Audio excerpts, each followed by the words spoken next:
Welcome to C-Suite Strategies, the podcast that takes you inside the minds of top executives across diverse industries. I'm your host, Stacie Sussman, Chief Revenue Officer at RevUp Advisory, and I'm here to uncover the strategies, insights, and hidden wisdom that drive success at the highest levels of business. Each episode will dive into a specific topic crucial to scaling a business, exploring the unique challenges and opportunities that shape growth and success. From innovative revenue models to marketing to cutting-edge leadership techniques, we leave no stone unturned. Whether you're a seasoned C-suite executive or a hungry founder seeking more knowledge, this podcast is your backstage pass to the strategies that separate good companies from great ones. Prepare to challenge your assumptions, expand your horizons, and walk away from each episode with actionable insights that can transform your approach to business. Follow now, C-Suite Strategies, and join us as we uncover the secrets to sustainable business growth, one powerful conversation at a time. Your next big breakthrough might just be a listen away. Hello, everyone. Welcome to C-Suite Strategies. We are super excited to have a professional friend and true expert, Stacie Blair from Flourish here. We are going to be talking about from stuck to unstoppable, proven strategies to revitalize executive potential. And I know dearly and intimately that Stacie is a true expert in this. So welcome, Stacie. Thank you so much, Stacie. Good to be here. Pleasure, a pleasure. So let's just tell the audience who you are, what you do, give us a little blurb, and then we're going to dive into a really lively conversation that I think will be useful for all of our listeners. So great to be here again. Thank you for having me. And I'm Stacie Blair. I founded Flourish, a professional growth advisory, several years ago. And it was born out of my own professional experience as a sales top contributor and leader.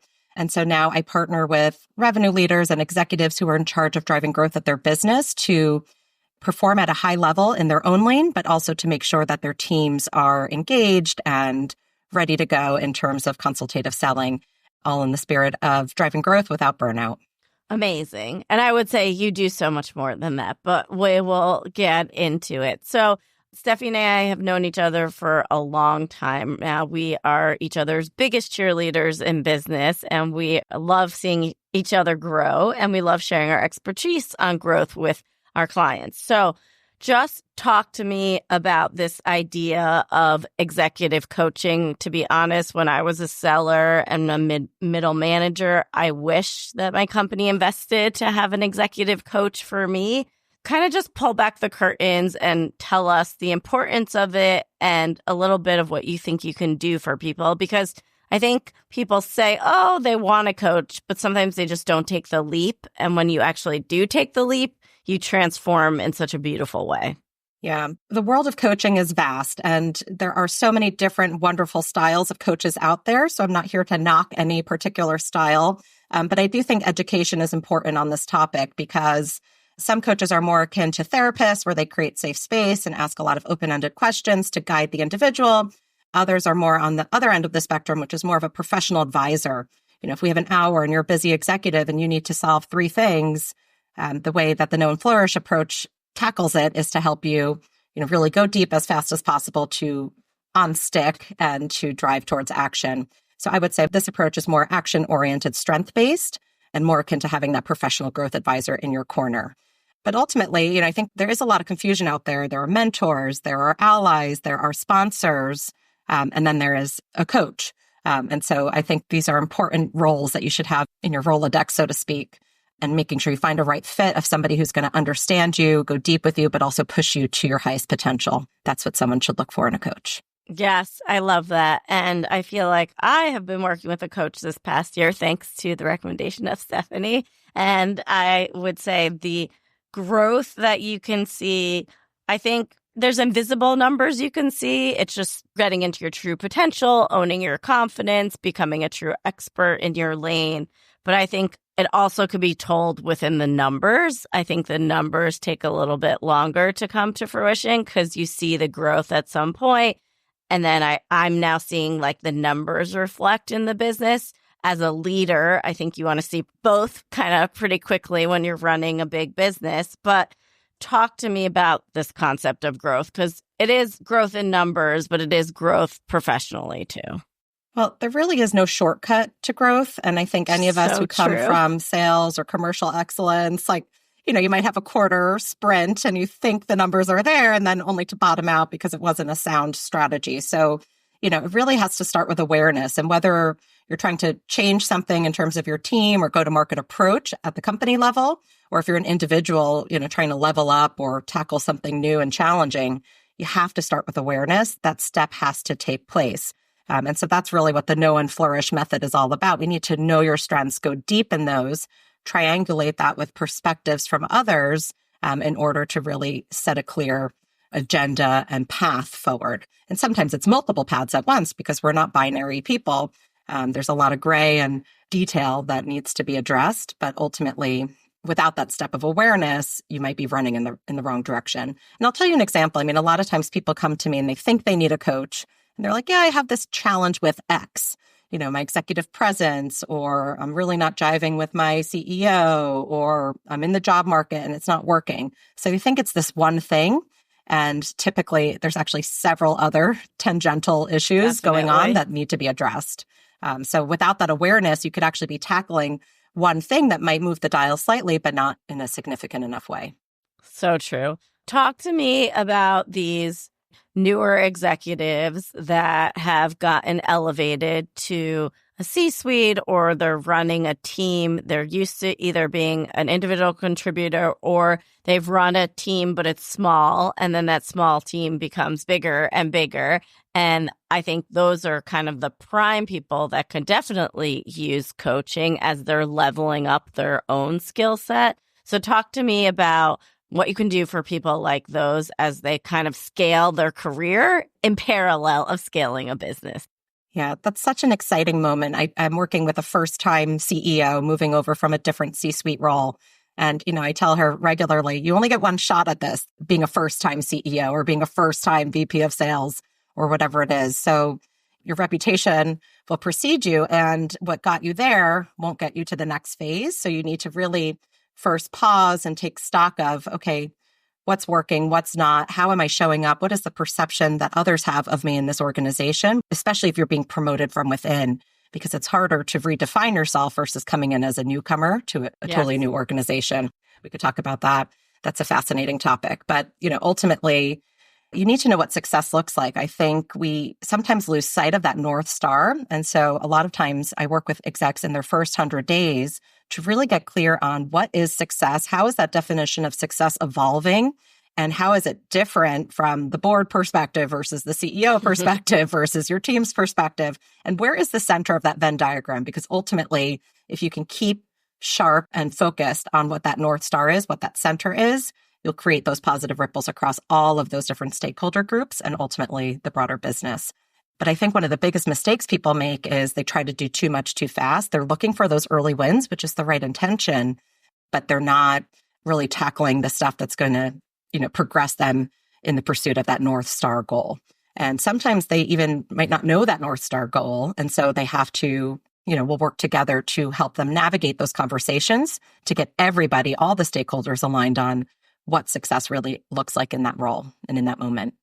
Yeah, I'm a big fan of the North Star and the roadmap. I feel like if you don't know where you're going or you don't know where the business is going at the end of the day, it's really hard to hit the numbers. It's really hard to be successful. It's really hard to hit those benchmarks, OKRs, KPIs, etc., that we know and love. I think it was a really interesting point. There's definitely a differentiation between someone new to the role but has been elevated within, and then someone that sort of comes in because I think people get worried they're going to clean house or they'll bring in their new lieutenants. Let's just go kind of there, because for our podcast, I think some of our businesses and listeners are scaling. So maybe they're moving from founder-led sales to giving people control of different departments, we'll call it sales and marketing, or they're elevating themselves to maybe a CEO or more of a board kind of seat, and they're bringing in people to run the business more day to day. So let's just go down that path and talk about kind of some of the scenarios we think here. And then from your coaching perspective, how would you talk to those people differently? Sure. So when you're getting elevated from within, I think the first thing to recognize is, you don't want to totally evolve where you're unrecognizable to the high achiever that you were before. I see this a lot in particular with sales leadership or customer success leadership, in that these people were successful because they have a very particular way of doing things. And so when they step into the leadership role for that broader team, their expectation is warped in that everybody is going to have to do things exactly the same way as them. And what I'm not saying is that process doesn't matter. Process and playbooks and consistency across the team. When you execute with consistency, that's what creates excellence. And we all want to, lead in cultures of excellence. But we do also have to recognize what are the unique attributes of each individual on this team, and how can I stitch these things together in order to get something greater, versus putting on, a singular approach and making everybody fit that mold. That's a surefire way of getting people burnt out, unhappy, and running the other way out the door. Yes, I agree. And I'm sure we've seen that both ways. And I would say everyone's a person at the end of the day. I'll just add to that. And people do things differently. And we were having this conversation this week with one of our clients. It's like, okay, we need to change the process, but one of our key stakeholders is out of the office and on vacation. And the manager was like, no way we can change this and have that conversation without this integral piece of input. And so we've tabled that for now. But I think that's huge, because I can tell you and my operations team can tell you what the process should look like. But if people aren't going to adopt it at the end of the day, like you said, there's no way you're going to achieve excellence. Yeah. And I tell every person I coach this, it's like you have to really understand where the business is and meet the business where it is to some regard in order to shepherd them through and take them on this journey with you. But I think, that's another best practice that I will coach people through. It's like, how do you get people fired up about that vision? So many times, especially in larger organizations, there is a disconnect between the work that the teams are doing and the broader business outcome. And so the better that you can be as a leader to connect those dots so that people understand, yes, this is going to be a tough fourth quarter, but if we can achieve X, it means Y, and they understand and they're feeling a part of that momentum. That's really vital. Otherwise, burnout is just what you'll get, or you'll just get people moving in a lot of different directions and not a huge result at the end of the day. Yeah, I love that. And I feel like you're so good at championing everyone on the team for a collective goal. And I think truly without that, your success will only get you so far. But if you're looking to kind of hit those next levels, I think you'd plateau at some point without being able to champion the team to get on board, everyone get excited about it. Because when you have the stragglers or the naysayers, it's like, it's a bad apple in the cart. Yeah, it's a bad apple. Right. They can rot it all. It's also important, though, when you are taking a leadership lane that's not a GM or a CEO, you need to understand how your function fits in alongside other functions. And so it's equally important to buddy up with the leaders of the other teams to understand, hey, in a perfect world, how would my team work with your team? What's working? What's not? And this is especially important when you're new to the organization and joining a leadership role, because I see people make big missteps early on because they think they have the solve, and then they try to just deploy it without really learning and listening about the history of the place. And then they realize, oh, we tried that 6 months ago, and this is why we hated that approach, or this is why it didn't work. So I tell people, you're not just on a listening tour in the beginning, you're learning. But you also need to understand the why behind way things are done or not done so that you don't make the same mistakes. Yes. The image that comes to mind to me is like the bulldoze method, where you're like, they brought me in, they hired me, they understood the vision I have. And so then you're like, okay, day one, I'm now going to like implement based on all these interviews and conversations we had to get the role.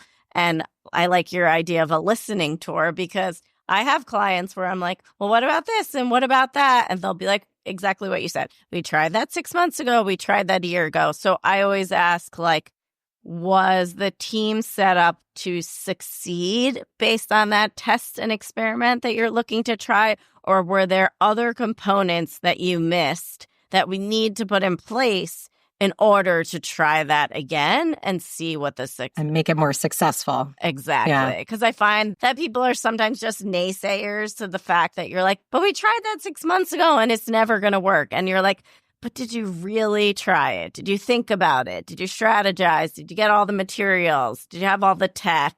Did you have all the people involved? And then let's try it. And then let's measure if it can work. Yeah, I think that's an important distinction. It's not that you can't try things that haven't worked in the past, but you need to understand under the hood of that. Why didn't it work? What was missing? Who were blockers? And can you repeat it, but in a slightly different way, in an improved way with more buy-in? So I think that's an important distinction.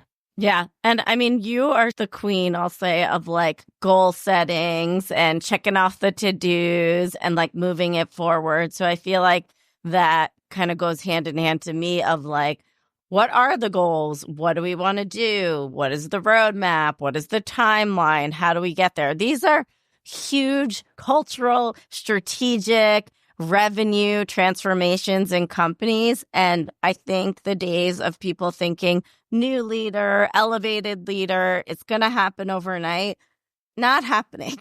Just get that out of your mind. It's hard work, but with the right people and the right structure, it is possible. And we've seen it in our consulting. And so talk me through some examples or talk me through some ideas of how you can do this, because I think you're so good at taking this into small incremental steps to make more monumental change, and also reading the room and understanding who the players are, because I think sometimes the constraints aren't the business constraints. It's actually the executives aligning together at the end of the day. And I think you're so good at that. Yeah, that internal politics topic is something we could probably talk about all day. And you definitely need to understand, who's who has influence, how do decisions get made around here? That's part of the subtext of what you're listening for. And you're also observing in early days. People ask me, hey, I feel like I'm too quiet in the room in my first executive meeting or my first board meeting. And it's like, well, you could be the person who asks the really smart question if you don't have all the information yet. And that could be memorable, right? So you have to find moments to be memorable. But you also have to understand what moment this business is in order to then reverse engineer what success looks like. So I'm a big believer in zooming in and out, looking at the micro and the macro, and really challenging yourself as a leader to context switch regularly. Because I think a mistake that a lot of people make is they just put their blinders on and they're ready to just go and fix and change and do. And that needs to be balanced with the bigger vision, and also the managing up component is so important of Yes. why am I doing this? What am I doing? I think women in particular have a habit of just saying, hey, I'm a good workhorse. I'm just going to go and do excellent work and I'll be recognized. And that really isn't how things happen. You have to be advocating for yourself, even if you're humble. That's fine, but nobody really knows what you're doing day to day or what the impact you and your team are having on the business unless you as the mouthpiece of that team are, sharing and celebrating those momentous occasions. And now a word from our sponsor, RevUp Advisory. At RevUp Advisory, we're passionate about transforming businesses. Most B2B companies struggle with scaling, but with us, you're guaranteed to maximize your marketing and sales growth because it's literally all we do every day. We know you've already accomplished some amazing things, but we also know what got you here won't get you to where you want to go. When the messy middle of scaling feels overwhelming, we dive in, we clean it up, and we create true business transformation. Our job is to handle the nitty-gritty details that get you there, allowing you to focus on the bigger picture. Led by Stacie Sussman, with over 25 years of expertise in sales, marketing, and operations, our team of business strategists and technical wizards are ready to carve the right growth path forward for your company. Ready to rev up your business? Contact Stacie Sussman at RevUp Advisory today.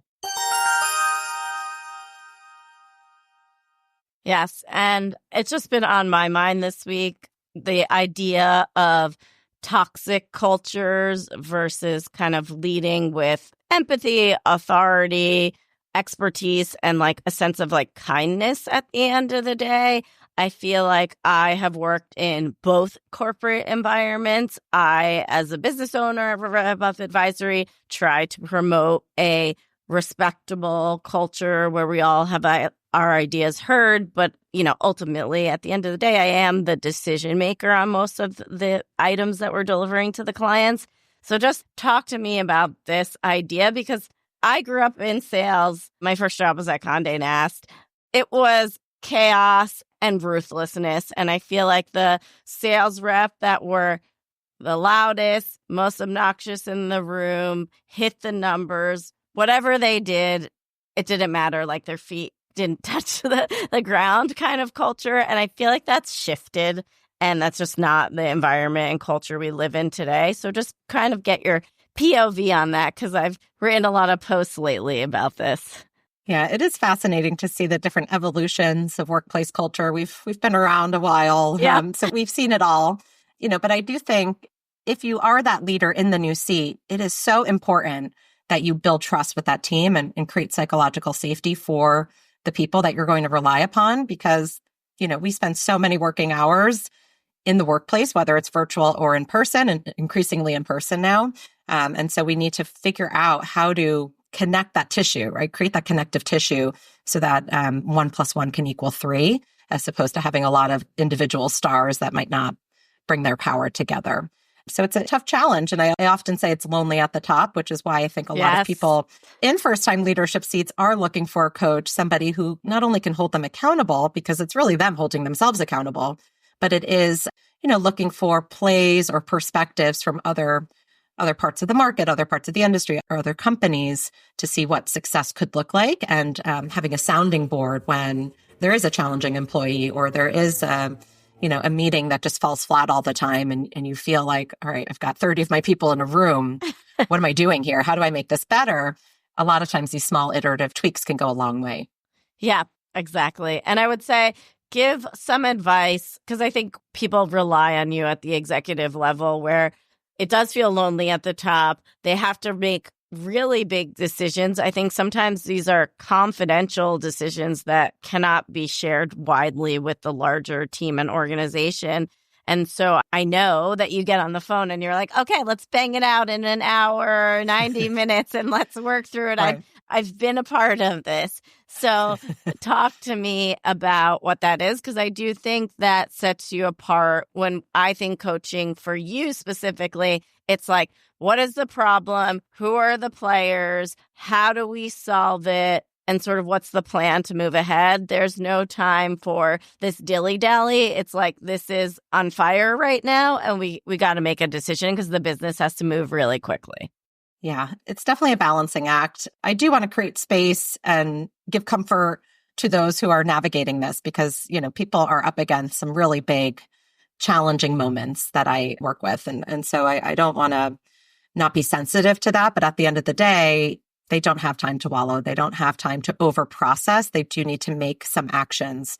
What I try to do is break down the big change into a series of smaller parts, so that if something starts to derail, or if there's a huge backlash to the change or the new approach, there's some course correction that can happen without too much heavy lifting. So I do think that is an approach. And so between each of the coaching sessions or moments where I'm docking with the executive team, if I'm doing more of a consulting engagement, there are action steps that each person is responsible for taking that will help create those micro commitments in order to get to the bigger end goal. So again, if we don't know what our ideal outcome is or what our North Star is, it's hard to reverse engineer that, which is why we have to start there. But then you have a lot of, wiggle room, I'll say, to start to create the momentum that you desire or that you need in the business moment. Yeah. And I mean, I think businesses is full of curveballs at the end of the day. So I feel like you have to be flexible. You have to be able to pivot. And I like the idea of creating micro kind of momentums to this larger transformation, because at the end of the day, the board may say, nope, we're not doing that, or you didn't get the funding for this. And so you have to kind of keep going, but you have to quickly pivot. And so if you went all in on one thing and you just haven't gotten there yet because it took smaller moments to get there at the end of the day. You're like, okay, how can we take the momentum on these smaller moments and move and groove and still hit the goal? I don't love kind of changing success all the time because I find it hard to measure the true impact of the efforts at the end of the day, but this is business and this is how it is. So you kind of just have to pivot anyway. It is what it is. Right. I know you bring up an interesting point, though, around, you didn't get there fast enough. And I think part of that is sometimes leaders are operating in a vacuum and they're not letting their peers or the broader board know about the strides that are being made because they're waiting for that big finish line moment. Yes. And so that is a key component of the coaching work that I do is like, how do you manage up? How do you make sure that people are aware of the steps that are being taken, but not just for celebration's sake or visibility's sake, but like, how is that going to create a springboard to that next round of change or momentum? It's really critical piece of narrative building and just highlighting the work that you and the team are doing. Yeah, it's so important. I feel like when it goes to delivering a board package or going in front of the board, whether it's monthly or quarterly or whatever it is, I feel like it's always this broad strokes. This is what the business is doing. This is the percentage to goal, like some of these bigger moments. So that narrative and story building, I always say is so important. And my team and I always see the numbers. So I always say, I feel good that I can deliver you the true numbers with the best of the ability that we can do in the operating systems that you have. And I say, whatever you go and tell the board without me and my team present is fine. But you also have to remember the board doesn't forget because they only meet with you a certain amount of times a month, a year, etc. And so you really have to build on that picture. And I also find, because I have been in these board meetings, if things go awry and it's just like not going your way, don't try to hide it and sugarcoat it and say, oh, this is going to be great, because I think that's how you lose your job. I think the people that are more honest and say, hey, this isn't working out. Here's maybe 3 kind of bullets as to why. We have another plan. This is what we're going to do. What do you think? Or we're currently executing on it. I find that probably a hard thing, especially for new leaders to tell a board, but I think those become like career defining moments. Yeah. The same thing happens in interview process where you're feeling something is going off the rails and you're just like sort of hiding and pretending it's not happening versus addressing it in a, pragmatic, open, honest way to just have the conversation. Yes, it's a tough conversation, but without having these tough conversations, you're sort of playing make-believe, like businesses have tough moments. We're not 5 years old playing in kindergarten, right? This is real deal. People's money and investments could be behind it and people's jobs are at stake oftentimes. So again, it's a lot about balance. And I'm not saying there's a perfect balance, but no, you can't be too one-sided. Yes, exactly. And I think the two of us are so used to and comfortable having those tough conversations. I feel like all I do is have kind of these kumbaya tough moments with clients where I'm like, hey guys, your system is not great, but we're here to improve it. And we're going to get you the reporting you need, and we're going to fix the data, and we're going to clean it up. And that's the truth. And that's the truth of where the business is. And I feel comfortable in the role. And I know that you do too. But I feel like some people, it just really makes them uncomfortable. So any advice you got there? Because I think that's hard for some people, especially as you're climbing. I think it's different when you've been a leader for a long time. Yeah. I mean, we have to all get more comfortable being uncomfortable, I would say. Yes. And that's really where the growth happens. That's what I tell myself during my workouts, right? It's like, this is where the change is happening. Thank you, Jane Do. I think in all seriousness, like you have to go into new roles with eyes wide open. You have to recognize that it's not all rainbows and sunshine. That sometimes, depending on the moment of the business, maybe it's just a high growth moment and you're having so much fun expanding internationally or launching new products.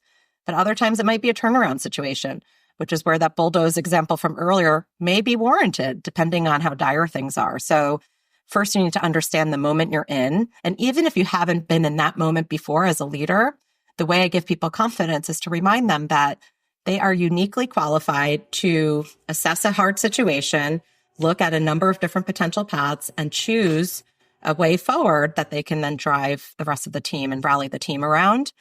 So while you might not have ever dealt with this particular challenge, you've overcome many challenges before. So first get into that headspace that you can.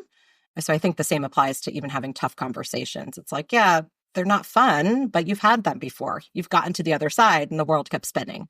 How do we just remind ourselves of that and just sort of tackle it step by step? Yes. Those are tough moments. And I think they do eat away at executives and they're hard. And I totally agree that it is lonely at the top. I think that's why there's all these clubs and communities for C-suites at the end of the day, because they do have to have these hard conversations. They are privy to a lot of confidential information, and the people they work with day in and day out, they may not even be able to share some of this information with. So talk to me about, besides coaching and relying on someone like you that's really in your team and sort of paid to be in your corner, what other ways do you think these people can get support or go to an exercise class, take a vacation? What are some ideas? I feel like you're really good at saying, hey, I've been powering through for so long. I need like a me day and I'm going to the lake for like 2 days. I love that about you.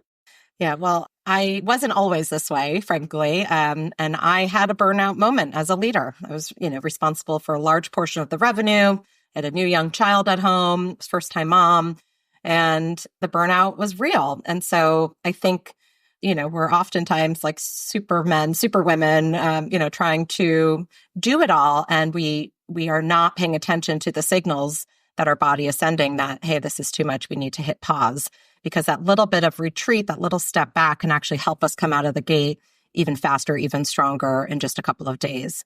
So I think one of the biggest mistakes people make in the executive seat is they forget what makes them them. They forget that walking their dog twice a day or taking that Saturday morning yoga class is really something special and makes them more fulfilled. And so the more we could fill our cups and make those mandatory for ourselves, we get to decide what success looks like. So we can't only define success by external measurements of the company. We also need to say what in my given week is going to help me be my best. And is that a couple exercises classes? Is that, making a commitment that I'm no longer going to look at my phone after 10 p.m. or in my bedroom? You can make these small changes that can have really outsized impacts, but you have to sit and pause and be intentional about what that looks like. And by the way, next week, when you're traveling to the board meeting, you might have to sacrifice some of those things. It's a give and take, but you have to, have something in your tank to give if you want to be at your best.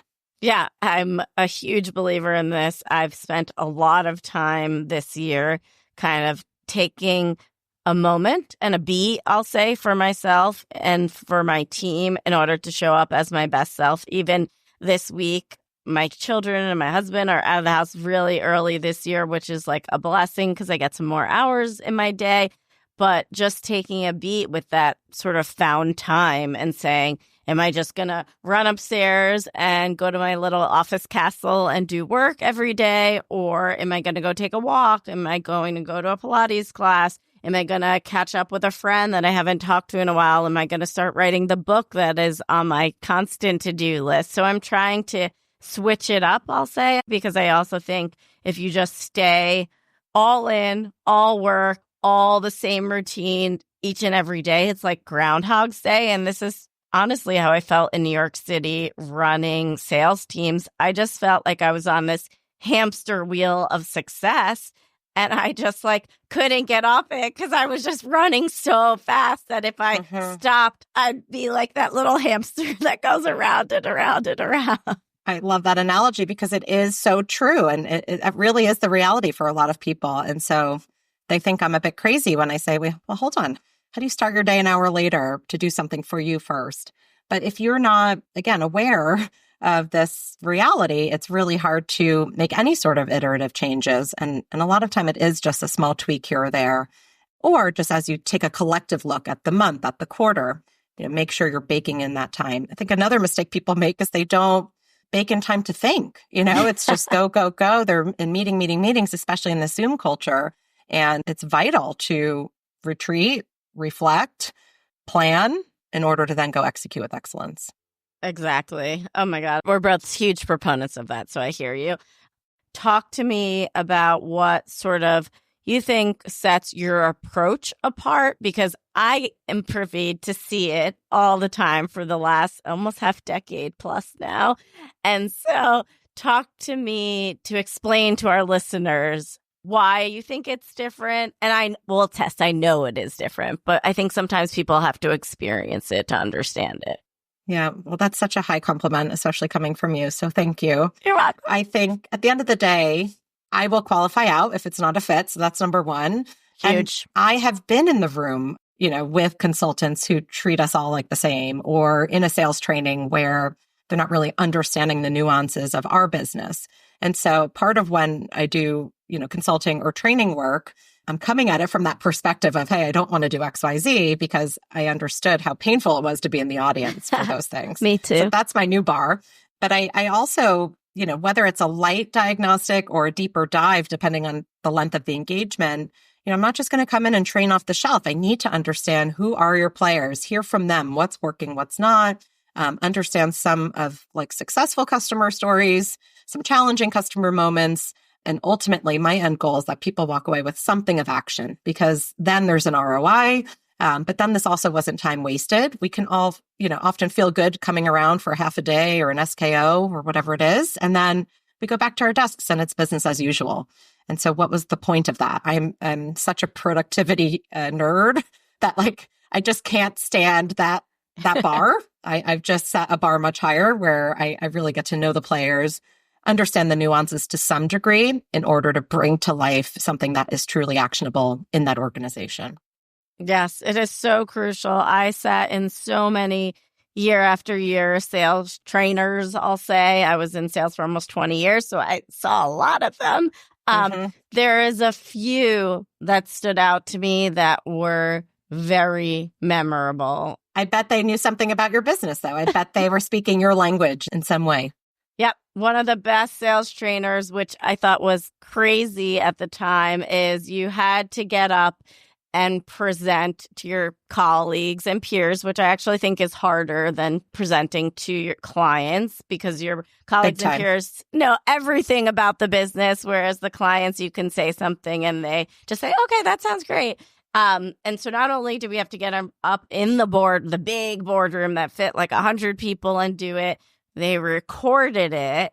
And you had to watch it, and then you had to give feedback about yourself. And that was a really scary moment, I'll say. But I always think back to that video and say, oh, I said too much, or I like to use my hands a lot. Her big thing was you should go bigger than your body sometimes, and then go smaller than your body, depending on kind of the point you were looking to convey. And I just will never forget her as a sales trainer. I don't remember her name, sorry, but she was one of the best that we had. I love that. But I think she also forced you to be uncomfortable in a inclusive, productive, motivational way. And you're right. Speaking in front of your peers is sometimes the toughest thing. It's tougher than even, talking to the C-suite on the client side. Yes, 100% agree. So as we wrap up, is there anything that we didn't cover that you wanted to say? I will give you the chance to kind of add any comments or anything that we've talked about here that you're one more thing I just want to add. Well, thank you for that opportunity. And this has been so fun. Time flew. So thanks again for having me. I just think the big thing I want people to walk away with is what is the one step you can take? Because action creates that motivation. Motivation is what creates the momentum. And so how do you, if you are feeling stuck, if things feel heavy, if you're bogged down, how can you hit pause to decide what that action should be in order to change the momentum? The other thing I'll remind people of is that zooming in and out. If something is not clear, if it's not clicking, look at it from a side angle. Take a step to the left, a little bit to the right, and really try to get your arms around it. You can create the momentum that's needed, but you have to first pause and look inward in order to do it. Yeah, I think a lot of people got to where they are based on achievements, success, confidence, network, who they know. And then I think sometimes they step into that role and it's like this oh my God, I'm here moment. Now what do I do? And it's like all the years and decades of experience has gotten there. It's not what do you do? It's a step-by-step guide of how you do it. How you do it. Exactly. And also recognizing that while it might feel really lonely, there are plenty of other people who have been in a similar moment. So how can you, leverage others' experiences to inform your own?